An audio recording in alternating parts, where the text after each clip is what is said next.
प्रेम से बोलिए स्वामी जी महाराज की जय। आज के इस दैनिक सत्संग में आप सबका स्वागत है।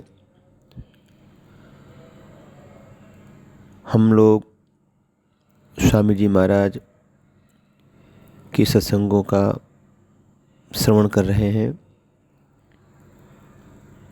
और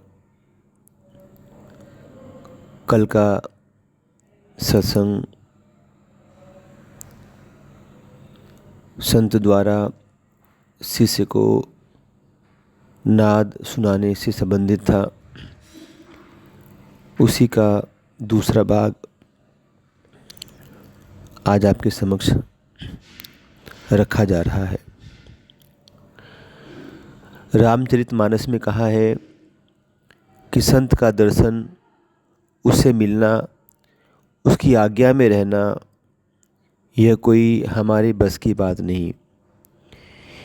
इसी बात को गुरवाणी में कहा है कि कर्म होवे सतगुरु मिलावे, कि हमारे पूर्व जन्म के अच्छे कर्म उदय होते हैं तब हमें संत का दर्शन होता है। और कहा है सेवा सबद सूरत चितलाए, वह अपने चरणों की सेवा कराकर हमारे मन को, हमारी आत्मा को तड़प के साथ, शब्द के साथ जोड़ देता है। तो एक बात यह समझ लेने की है कि यह सब परमात्मा की रचना में हमारे कर्मों के अनुसार है। तो इस तरह से बताया कि जब संत हमें मिल जाता है तब वो क्या करता है, वह हमें अंतर में धाराओं को, जो परमात्मा का रूप है, का अनुभव देता है। होता क्या है, जब वो हमें बिठाता है, अंतर में आंख बंद करके ध्यान कराता है, तो जो हमारा यह मन है, जो चंचल है, इसे रोक देता है। तो यह मन जब रुक जाता है तो हमारी आत्मा हमारे शरीर में रुक जाती है और इसे उभार देकर अंतर में ज्योति और नाद का दर्शन कराता है। कई भाई कहेंगे हमने आंख बंद कर ली, रोशनी आ गई, पीली आ गई, सफ़ेद आ गई, तो उससे क्या बनता है। तो एक बात यह समझ लें कि वो रोशनी ऐसी रोशनी नहीं है जैसी बाहरी रोशनी है, बल्कि परमात्मा का प्रकाश रूप है। उस रोशनी के अंदर यह शक्ति है, वह हमारे मन की बात को जानती है और हमारे लिए जो अच्छा होता है वह कर सकती है। वह परमात्मा का रूप है, इसलिए परमात्मा की तरह सर्वव्यापक है, अंतर्यामी है, सर्वशक्तिमान है, सारे हमारे काम कर सकती है। और दुनिया में जब से दुनिया बनी तब से परमात्मा की भक्ति करने का यही तरीका है। आप जो मंदिर में हम जाते हैं, परमात्मा की भक्ति करते हैं, वहाँ दीपक जलाते हैं। तो दीपक प्रतीक होता है उस रोशनी का जो हमारे अंदर होती है। वह नमूने के लिए रखा है। वास्तव में भक्ति शरीर के अंदर होगी, वहाँ पर एक घंटा बजाते हैं, शंख बजाते हैं, वह ध्वनि है जो हमारे अंतर में सुनाई देती है। हमारे महापुरुषों ने यह नमूने बाहर रख दिए, जिससे हमें याद रहे कि जब हम अंतर में जाएंगे तो इस तरह की ध्वनि हमें सुनाई पड़ेगी। तो वेद क्या कहता है, अभी त्वा, कि संत ही हमें नाद सुनाकर समवस्थित कराता है। समवस्थित करना क्या है, गीता में भगवान श्री कृष्ण ने अर्जुन से कहा है कि हे अर्जुन, धर्म कर्म की बात छोड़ दे, मेरे अर्पण हो जा, शरणागत हो जा, तब पापों से छुटकारा मिलेगा, अन्यथा छुटकारे का कोई तरीका नहीं। तो एक बात यह समझ लें, धर्म का सार हमें शरणागत होने पर समझ आता है। जब तक हम संत की शरण में नहीं आ जाते तब तक हमें धर्म की समझ नहीं आती। पतंजलि योग दर्शन में इसे कहा है प्रत्याहार, कि ईश्वर के अर्पण हो जाए। ईश्वर को हमने देखा नहीं, उसके अर्पण होना ज़रा मुश्किल है। संत को हमने देखा है, हमारा भाव बन सकता है, उसको अर्पण हो सकते हैं। इसलिए वेद में कहा है कि ईश्वर के अर्पण होने के लिए हमें संत के अर्पण होना पड़ेगा। जब हम संत के शरणागत हो जाएंगे, वो परमात्मा के साथ जुड़ा हुआ है, वो हमें परमात्मा के साथ जोड़ देगा। एक बात समझ लेने की है कि संत कभी अपनी भक्ति, अपनी पूजा नहीं करवाता। संत परमात्मा की भक्ति करता है, और जब हमारा प्यार संत के साथ जुड़ जाता है तो हम भी परमात्मा की भक्ति करते हैं, संत की भक्ति नहीं करते। कई बार लोग संतों की तस्वीर लगा लेते हैं। कई घरों में मैं जाता हूँ तो कैलेंडर पर टीका लगाया हुआ होता है। मैं कहता हूँ, भले आदमियों, इन्हीं बातों से छुड़ाने के लिए मैं तुम्हें बता रहा हूँ। संत की पूजा नहीं करनी है। संत तो हमें रास्ता दिखाता है, पूजा तो हमें भगवान की करनी है, पूजा तो हमें परमात्मा की करनी है। संत को हम इसलिए कह लें कि वह परमात्मा है, वो रास्ता दिखाता है।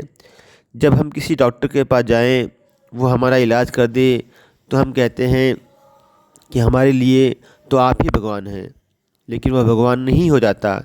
इसलिए कोई अपने मन से कहता रहे संत भगवान है, वो तो हमें भगवान से मिलाता है, परमात्मा से मिलाता है, और इस कारण हम उसे कुछ भी कह लें, लेकिन वह हमें परमात्मा की भक्ति ही सिखाता है। कैसे? बताया कि वह हमें परमात्मा के अर्पण करता है। आगे बताया है कि कैसे अर्पण करता है। कहा है कि गौतमाह गिरा। यहाँ वेद में एक बात कही कि वेद में जो अनेक धर्म की मानता है, हिंदुओं को, मुसलमानों को, संत के लिए यह नहीं होता कि वह हिंदू है, मुसलमान है, सिख है, ईसाई है। वह तो यह जानता है कि मनुष्य है। कहा कि सतगुरु ऐसा जानिए जो सबको ले मिलाए जियो। तो संत जो है सारी दुनिया के लोगों को मिलाकर बिठाता है, और वह यह नहीं कहता कि तुम सिख हो, नहीं आ सकते, तुम मुसलमान हो, इसलिए नहीं आ सकते, बल्कि सारी दुनिया के आदमी भी उसके बताए रास्ते पर चलते हैं। वेद में बताया है कि मानव मात्र के लिए वो है। क्या करता है? जात वेदो, वो अंतर में नाद सुनाता है, और नाद से विचर्षणे, कि वो हमें समस्त ज्ञान देता है जो भी आवश्यकता होती है। हमें इस दुनिया में मार्गदर्शन देने की, वह हमें अंतर रास्ता सुझाता है।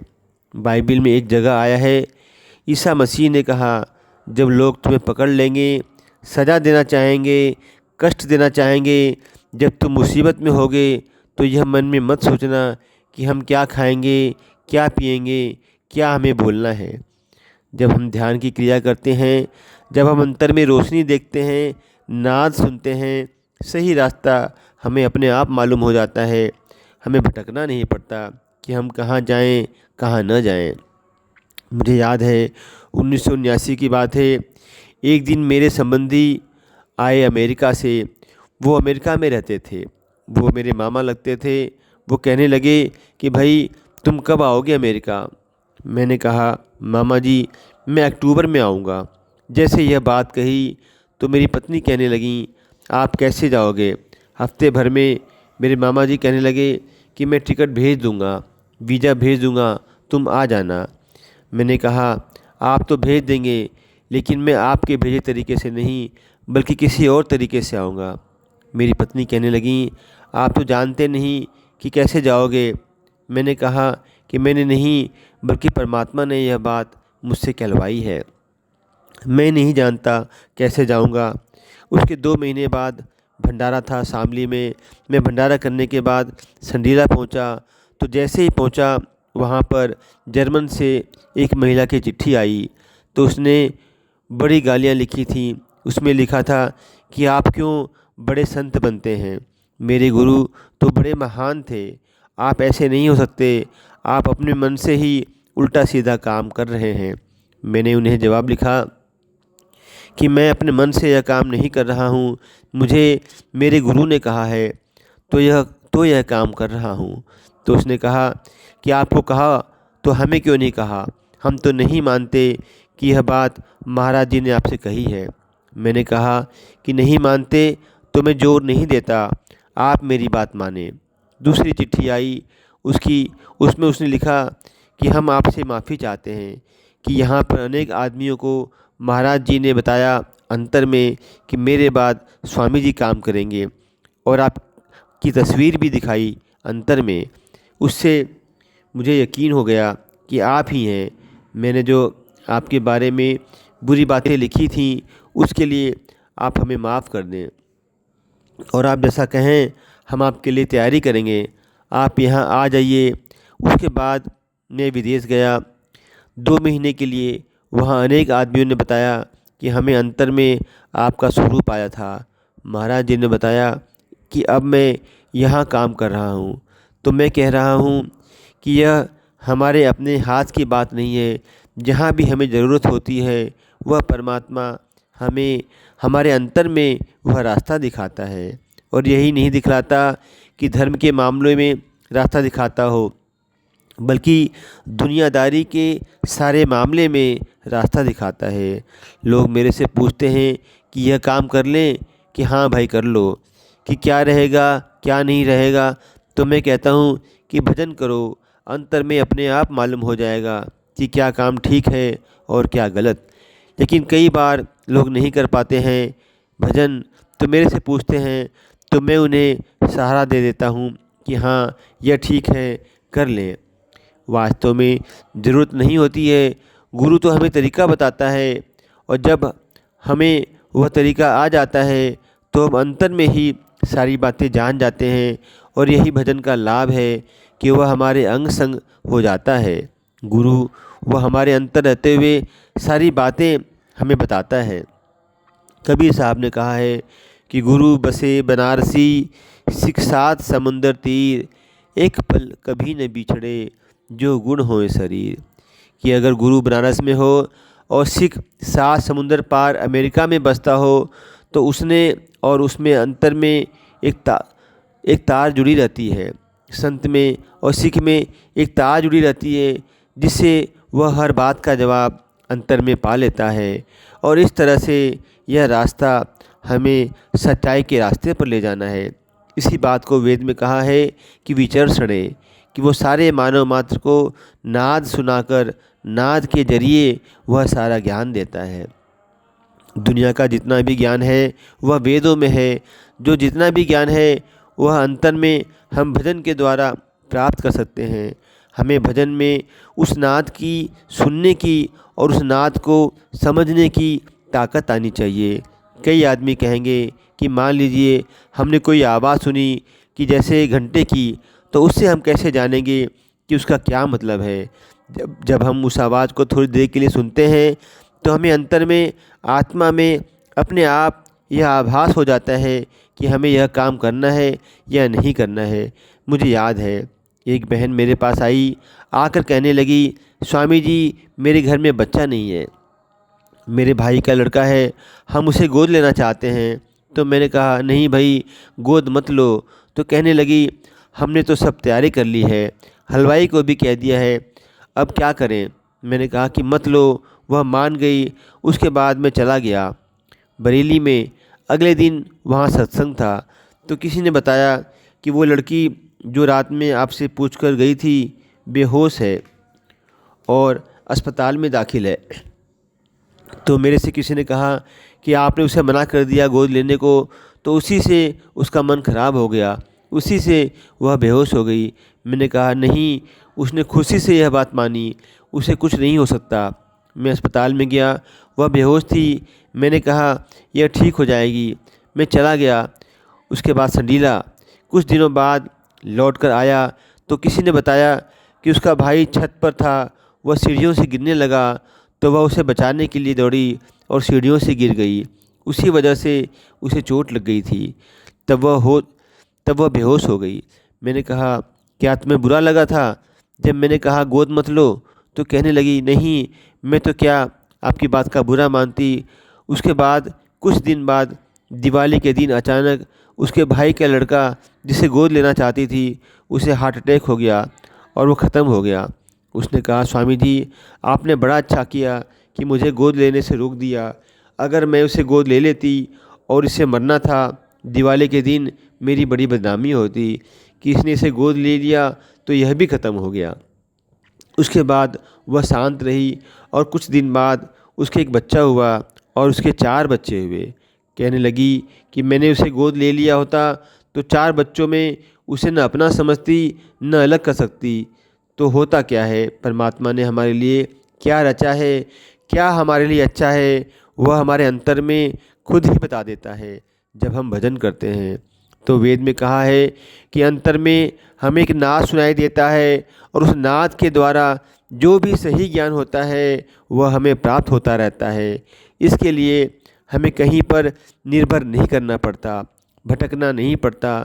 तो हमें रास्ता मिला है सच्चाई का। जब भी हमें धर्म के प्रति या दुनिया के किसी काम में भ्रम होता है तो अंतर में खुद ही रास्ता मिल जाता है और भटकना नहीं पड़ता। तो धर्म के रास्ते पर परमात्मा की प्रेरणा से, परमात्मा के बताए हुए रास्ते पर हम चलने लगते हैं। सारे धर्मों के लोग कहते हैं परमात्मा प्रेरणा करता है, लेकिन वह नहीं जानते कि प्रेरणा कैसे होती है। जैसे हर एक आदमी जानता है कि रेडियो में समाचार आते हैं, लेकिन कोई अगर अपने रेडियो का कनेक्शन निकाल कर रख दे, बिजली से न जोड़े, बैटरी से न जोड़े, तो वह हमें समाचार नहीं दे सकता। ठीक उसी तरह से हमारा कनेक्शन ध्यान की क्रिया द्वारा, भजन के द्वारा परमात्मा से नहीं जुड़ा हुआ है तो हमें रास्ता मिलता नहीं। और अगर परमात्मा से हमारा कनेक्शन हो जाता है तो दुनिया में हमें भटकना नहीं पड़ता। अब हमें अंतर से संदेश मिलते रहते हैं। और आगे वेद में कहा है, संत जिसे हम देखते हैं कि हमारे जैसा है, हाड़ मांस का शरीर है। कई आदमी कहते हैं कि लोग जाने क्यों संत के पीछे पड़े हैं, वह तो हमारे जैसा ही आदमी है। कई आदमी कहते हैं कि हमने देखा था स्वामी जी वहाँ खड़े मिठाई खा रहे थे, चाट खा रहे थे, इनमें और हम में क्या फ़र्क है। एक बात समझ लेने की है कि संत का शरीर भी ऐसे ही होता है जैसे हमारा होता है। शरीर रूप में, बाहरी रूप में हमारे में और उसमें कोई भेद नहीं होता है। लेकिन होता क्या है कि उसके अंदर परमात्मा की वो शक्ति काम करती है और जब हम उस शक्ति से जुड़ जाते हैं तो उससे लाभ उठाते हैं। और जब तक हम उस शक्ति के साथ नहीं जुड़ते, बाहरी रूप रहते हैं, तब तक हमें फ़ायदा नहीं होता। लेकिन यह मुश्किल है कि हम किसी संत को यह परमात्मा है यह मान लें। मुझे याद है जब मैं हुजूर के चरणों में गया तो किसी आदमी ने कह दिया कि ये परमात्मा है, तो मुझे इतना बुरा लगा। मैंने कहा, यह लोग आदमी को परमात्मा कहते हैं। तो जब हुजूर ने दया की अंतर में, तब यह जाना कि हाँ वह परमात्मा है। एक बार अनुभव हो जाए तो उसके बाद सारी दुनिया कहे कि वो परमात्मा नहीं है, मैं कहता हूँ कि मेरा अनुभव है कि वो परमात्मा है। इस तरह से जब वो दया करके हमें अपना रूप दिखा देता है, दया करके हमें अनुभव करा देता है, तब हमारा विश्वास बनता है। तो वेद कहता है, द्युम्नैः प्रण अभिनुमः, कि उसके अंदर वो प्रकाश है। जब वो दया करता है तो उस प्रकाश को दिखाकर हमारे भ्रम को मिटाता है, हमारा विश्वास बनाता है। जब तक वो विश्वास नहीं बनता, आप लाख कहते रहें वो परमात्मा है, किसी न किसी दिन अभाव में आ जाएगा आपके मन में और आप उसे छोड़ जाएंगे। मुझे याद है एक बार मैं दिल्ली में था, सुंदर नगर में, तो वहाँ पर एक बहन थी, वो साईं बाबा की बड़ी भक्त थी। तो एक दिन लोगों ने देखा, उसने अपने मकान की खिड़की से साईं बाबा की तस्वीर और सारी चीज़ें सड़क पर फेंक दी। मैं गया, पूछा कि क्या बात हुई, तुम तो इतनी बड़ी भक्त थी, कहती थी कि साईं बाबा ईश्वर हैं, उन्होंने कैंसर ठीक कर दिया। कहने लगी, कर दिया होगा, लोगों की सुनी सुनाई बातों से कह दिया, मेरा तो अपना कोई अनुभव नहीं। तो एक बात समझ लें, जो बात सुनी सुनाई कहते हैं उससे आप कोई लाभ नहीं उठा सकते।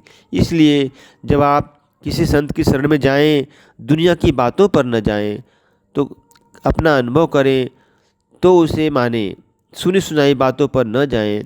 इसलिए संत यह नहीं कहते उनकी बात को मानो, भजन करो, अपने अंतर में चलो, तब उस बात को जानोगे।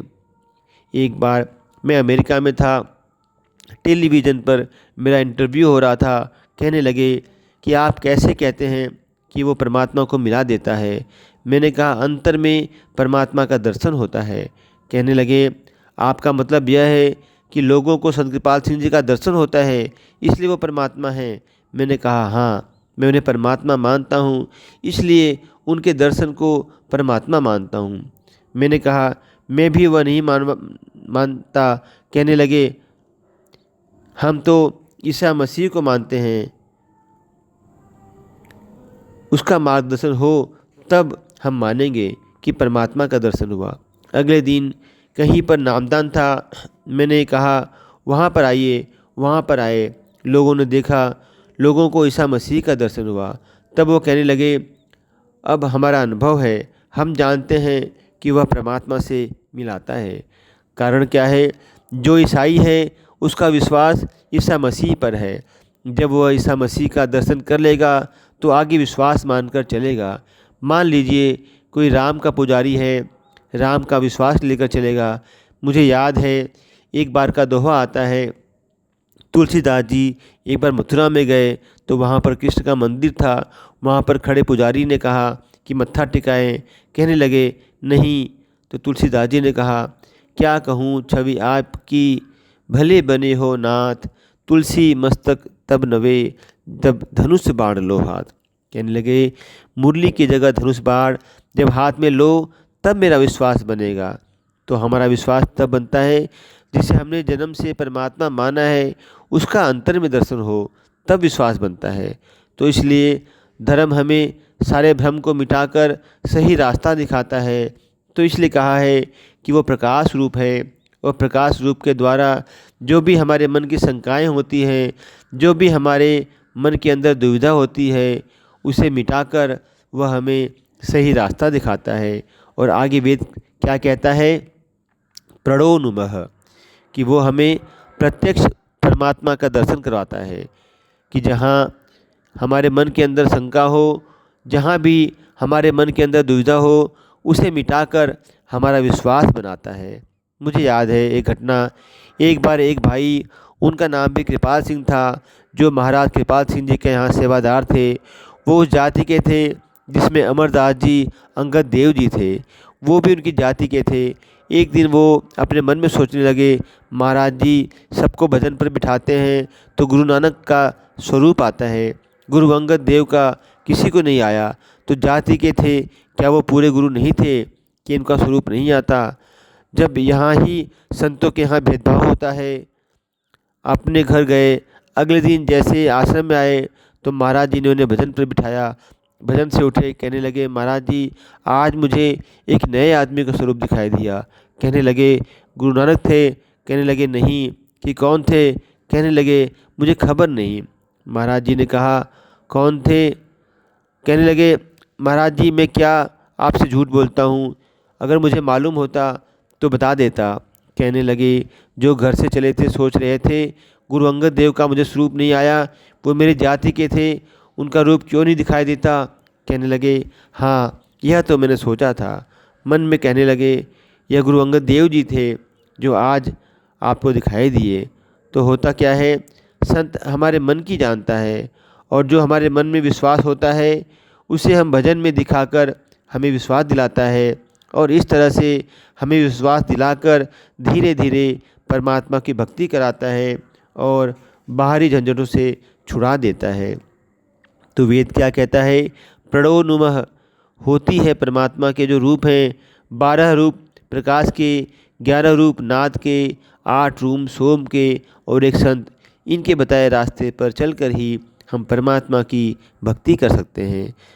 तो था जब हम बाहरी कर्मकांड में लग जाते हैं, बाहरी चीज़ों में लग जाते हैं, तो हम भटक जाते हैं, तो हमें सही रास्ता नहीं मिलता और यह हमारे अंतर में होते हुए भी इनकी प्राप्ति संत हमें कराता है। कैसे कराता है? वो नामदान के द्वारा कराता है। नामदान क्या है कि वह बिठाकर हमें ध्यान में एक बार रास्ता बता देता है। जब हमें एक बार वह रास्ता मिल जाता है तब हम उसे अपने आप कर सकते हैं। तो वही नामदान जिससे हमें रास्ता मिलता है वह यहाँ पर होगा कल सुबह 7 बजे। जो भाई बहन इच्छुक हों वो कल आकर नामदान ले सकते हैं।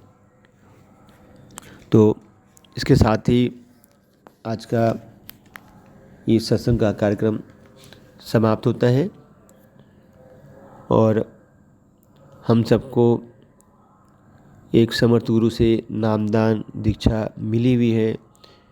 तो इस सत्संग के सार के स्वरूप में यही बात हमारे सामने आती है कि हमें गुरु के बताए हुए रास्ते पर चलना चाहिए। जो तरीका बताया उस तरीके के द्वारा हमें ध्यान पर बैठना चाहिए और अंतर में उस प्रकाश से और उस नाद से जुड़ना चाहिए, जिससे हमारे जीवन की सारी समस्याएं, चाहे वो आध्यात्मिक जगत की हों, अंदरूनी हों, चाहे बाह्य जगत की हों, दुनिया की हों, वो सब समस्याएं समाप्त होने लगती हैं। क्योंकि हमें अंतर से ही रास्ता मिलता है कि सही रास्ता क्या है, सही कर्म क्या है, हमें क्या करना चाहिए और क्या नहीं करना चाहिए। तो ये धर्म का एक प्रैक्टिकल स्वरूप है कि हम बताए हुए रास्ते पर चलकर ध्यान करें और ध्यान में गति करें, ताकि हमारा जीवन शांतिप्रिय, शांतिपूर्ण हो और आनंदमय हो। तो इसके साथ ही आज का ये सत्संग समाप्त होता है। प्रेम से बोलिए स्वामी जी महाराज की जय।